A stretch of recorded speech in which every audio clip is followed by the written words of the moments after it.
even in New York, they have those dens, opium dens, where people of like Caucasian culture, like high power, that's what they call it, Mr. Bids or something.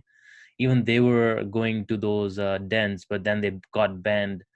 So, do you think there's a correlation between New York and then that with opium dens in, or let's say in India? So, isn't there like the pharma? There's some sort of companies that want to control the drug supply and then have the monopoly over it. Well, I think that came later. I think initially in Britain, in the India, it was Yeah, about white supremacy and control of people, and not caring about the people you threw in the insane asylums, and not caring to find out their real problems, and just having a handy scapegoat, and explained everything, and you didn't have to do any work, just lock them away.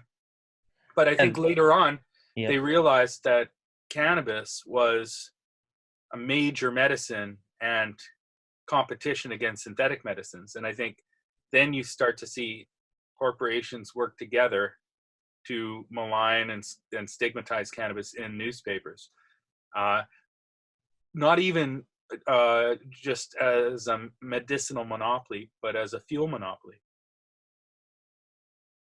But this comes later. This would be after, um, say, in the 19 teens. It started out with Hearst newspapers, and Hearst owned yeah, timberland, and hemp would compete with timber.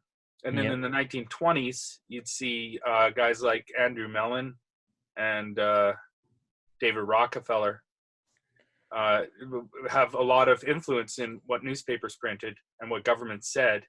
And they had oil, and hemp ethanol would be the number one competitor to their oil sales. So yeah, that corporations in the teens and 20s would have an effect on stigmatizing cannabis. But I think at the beginning it was just started off as racism, white supremacy.